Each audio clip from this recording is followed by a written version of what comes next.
Welcome back. इस video के अंदर हम बात करेंगे स्विच कंपोनेंट के बारे में कि हम स्विच किस तरीके से बनाते हैं एमयूआई के अंदर। तो उसके लिए मैं वीएस कोड के अंदर जो चला जाऊंगा। सो गाइस, तो मैं यहाँ वीएस कोड के अंदर आ गया। मैं यहाँ पे सबसे पहले एक कंपोनेंट जो है वो बना लूंगा एमयूआई स्विच के नाम से। तो मैं यहाँ पे कंपोनेंट फोल्डर के अंदर कंपोनेंट बना लेता हूँ। मेरे पास यहाँ पर जो कंपोनेंट है वो बन जाएगा एमयूआई स्विच के नाम से। उसके बाद मैं यहाँ पर जो स्निपेट है उसको ऐड कर लूंगा यूजिंग आरएफसी। तो मेरे पास जो फंक्शनल कंपोनेंट का स्निपेट है वो यहाँ पे जो है वो ऐड हो जाएगा। उसके बाद हमने कुछ कंपोनेंट जो यहाँ पे इंपोर्ट करने हैं एमयूआई से। तो मैं यहाँ पे इंपोर्ट कर लूंगा दो कंपोनेंट्स को। हमारे पास जो पहला होगा वो हमारे पास होगा फॉर्म कंट्रोल लेबल, और जो दूसरा कंपोनेंट हमने यहाँ पे इंपोर्ट करना है वो हमारे पास है स्विच। तो मैं यहाँ पे सबसे पहले फॉर्म कंट्रोल लेबल को जो है वो इंपोर्ट कर लूंगा। तो फॉर्म कंट्रोल लेबल यहाँ पे हमारे पास इंपोर्ट हो जाएगा। उसके बाद हम यहाँ पे स्विच को भी जो है इंपोर्ट कर लेंगे। तो स्विच है वो भी मेरे पास अब जो है वो इंपोर्ट हो गया है। उसके बाद अब अपने यहाँ पे जो वो स्विच बनाना है तो उसके लिए हमें क्या करना पड़ेगा, मैं यहाँ पे इस टेक्स्ट को यहाँ से रिमूव कर दूंगा। देन उसके बाद यहाँ पे जो कंपोनेंट हमने इंपोर्ट किया फॉर्म कंट्रोल लेबल का, उसको मैं यहाँ पे इस तरीके से जो है वो लिख लूंगा। जो कंपोनेंट होगा वो यहाँ पे इस तरीके से सेल्फ क्लोजिंग जो है वो होगा। देन उसके बाद हमने यहाँ पे इसके अंदर दो प्रॉप जो है वो पास करने। जो सबसे पहले जो प्रॉप है वो हमारे पास है लेबल की। तो इसके अंदर हम बताएंगे कि हमने जो उसका लेबल है वो क्या रखना है। तो लेट्स से कि मैं चाहता हूँ कि डार्क या लाइट मोड में यहाँ पे जो लिखूंगा मैं यहाँ पे कर लेता हूँ डार्क मोड। उसके बाद जो हमें दूसरा प्रॉप पास करना है वो हमारे पास है कंट्रोल। और कंट्रोल्स के अंदर हम यहाँ पे जो स्विच का कंपोनेंट है वो पास करेंगे। तो मैं यहाँ पे कर लेता हूँ कंट्रोल, एंड देन इसके अंदर जो हमारा कंपोनेंट है स्विच का हम इसके अंदर जो है वो ऐड कर लेंगे। तो मेरे पास यहाँ पे जो कंपोनेंट है वो इस तरीके से आ जाएगा स्विच का, और फिर यहाँ पे जो है मेरे पास जो स्विच है वो मेरे पास जो है वो बन जाएगा। तो इसको मैं यहाँ पे सेव करूंगा, एंड देन यहाँ पे मैं ऐड कर लेता हूँ इसको app.js के अंदर। तो पिछला वाला जो है मैं इसको यहाँ से जो है वो कमेंट कर लेता हूँ, एंड देन मैं यहाँ पे ऐड कर लूंगा एमयूआई स्विच को। तो मैं यहाँ पे कर लेता हूँ एमयूआई स्विच का जो कंपोनेंट मैंने अभी बनाया वो यहाँ पे जो है वो ऐड हो जाएगा।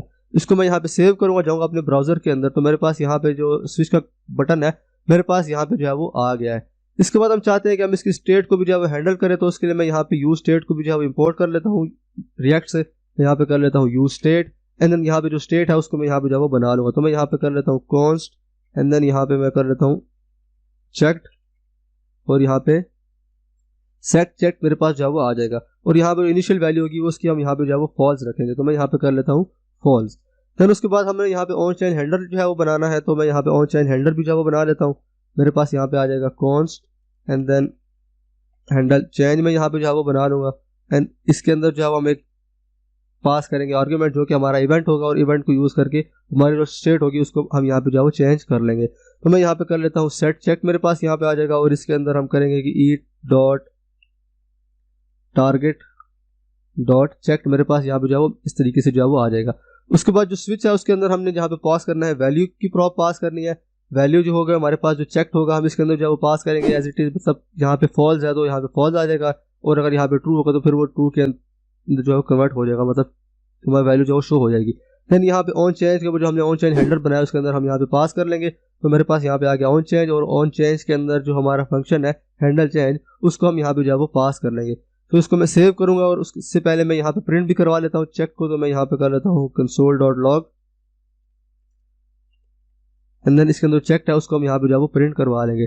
इसको मैं सेव करूंगा, जाऊँगा अपने ब्राउजर के अंदर, और मैं यहाँ पे ओपन करता हूँ कंसोल को। तो अभी जो हमारे पास चेक होगा वो यहाँ पे फॉल्स है। इसको मैं यहाँ पे चेक करूंगा तो जो वैल्यू की यहाँ पे जो है वो ट्रू हो जाएगी। फिर मैं चेक करूंगा तो यहाँ पे जो वैल्यू थी वो हमारे पास यहाँ पे जो है वो फॉल्स हो गई। तो इस तरीके से हम यहाँ पे एमयूआई को यूज करके स्विच का बटन जो है वो बना सकते हैं रिएक्ट के अंदर। आई होप आपको कॉन्सेप्ट समझ आ गया होगा। तो see you in the next video.